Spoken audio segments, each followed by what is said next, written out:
നാമത്തെ നന്ദിയോടെ സ്തോത്രം. ആകയാൽ നീ ചെല്ലുക, ഞാൻ നിന്റെ വായോട് കൂടി ഇരുന്ന് നീ സംസാരിക്കേണ്ടത് നിനക്ക് ഉപദേശിച്ചു തരും എന്നരുളി ചെയ്തു. ഞാനിപ്പോൾ വായിച്ചത് പുറപ്പാട് 4:12 വാക്യമാണ്. നമുക്ക് ഏവർക്കും പരിചിതമായ ഒരു ഭാഗമാണ്. 3-ാം അധ്യായം തുടങ്ങി നമ്മൾ വായിക്കുന്നതാണ്. പിതാവ് മോശേനെ തിരഞ്ഞെടുത്ത് മിസ്രൈമിൽ നിന്ന് ഇസ്രായേൽ മക്കളെ വിടുവിക്കേണ്ടതിന് മോശയോട് കർത്താവ് പറയുന്നു, നിന്നെ അത് ഞാൻ തിരഞ്ഞെടുത്തിരിക്കുന്നു എന്ന് പറയുമ്പോൾ ആ 3-ാം അധ്യായം തുടങ്ങി പലപ്പോഴായിട്ട് നമ്മൾ കാണുന്നുണ്ട്. മോശ ചോദിക്കുന്നു, ഇത് എനിക്കെങ്ങനെ കഴിയും, എനിക്കിതിനുള്ള കഴിവില്ല. അത് കഴിഞ്ഞ് കർത്താവ് ഞാൻ നിന്നോട് കൂടെ ഇരിക്കും എന്ന് പറഞ്ഞിട്ട് പിന്നെയും മോശ ചോദിക്കുന്നുണ്ട്, ഞാൻ പറഞ്ഞാൽ അവർ കേൾക്കുമോ, അവർ വിശ്വസിക്കുമോ എന്നൊക്കെ. മീൻസ് കർത്താവ് നീ പ്രത്യക്ഷനായെന്ന് പറഞ്ഞാൽ അവരുടെ വാക്ക് കേൾക്കില്ല. ഇങ്ങനെ പല എക്സ്ക്യൂസും മോശ അവിടെ പറയുന്നുണ്ട്.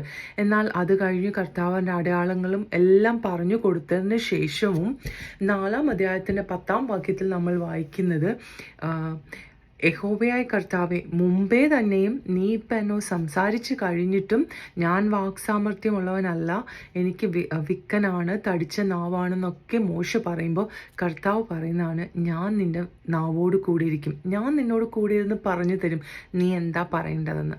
നമ്മുടെ ജീവിതത്തിലും അങ്ങനെയാണല്ലേ. പലപ്പോഴും നമ്മൾക്ക് പല സാഹചര്യത്തിന് മുമ്പിലും ഞാൻ എന്ത് ചെയ്യും, എനിക്കിതിന് കഴിവുണ്ടോ, എനിക്ക് പറയാൻ കഴിയുമോ, എനിക്ക് സുവിശേഷം പറയാൻ കഴിയുമോ, എനിക്ക് മറ്റുള്ളവരെ രക്ഷയിലേക്ക് കൊണ്ടുവരാൻ കഴിയുമോ, അല്ലെങ്കിൽ എൻ്റെ പേഴ്സണൽ ജീവിതത്തിൽ വരുന്ന പ്രശ്നങ്ങളുടെ മുഖത്തും ദൈവഹിതമാണെന്ന് അറിഞ്ഞിട്ടും ആ വിഷയങ്ങളുടെ മുഖത്തും എന്നാലും എനിക്കിത് കഴിവുണ്ടോ എന്ന് നമ്മൾ സംശയിച്ച് നിൽക്കുന്ന അവസ്ഥകൾ നമുക്കുണ്ടല്ലേ.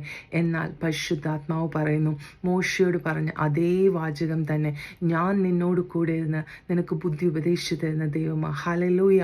ആ ദൈവത്തെയാണ് നമ്മൾ വിളിക്കുന്നത്, ആ ദൈവത്തോടാണ് നമ്മൾ പ്രാർത്ഥിക്കുന്നത്. അങ്ങനെയെങ്കിൽ എന്നെ കേൾക്കുന്ന ആരെങ്കിലും നിങ്ങൾ ഏതെങ്കിലും വിഷയത്തിൻ്റെ മുഖത്ത് ഞാൻ ഇതെങ്ങനെ ചെയ്യും, എനിക്ക് കഴിവുണ്ടോ എന്ന് ചോദിക്കുന്നുവെങ്കിൽ പരിശുദ്ധാത്മാവ് നിങ്ങളോട് അറിയിക്കുന്നു, നിങ്ങളെ ബലപ്പെടുത്തുന്ന ഒരു ദൈവം, നിങ്ങളോട് കൂടെ ഇരുന്ന് ആലോചന പറഞ്ഞു തരുന്ന ഒരു ദൈവമാണ് നമ്മുടെ ദൈവം.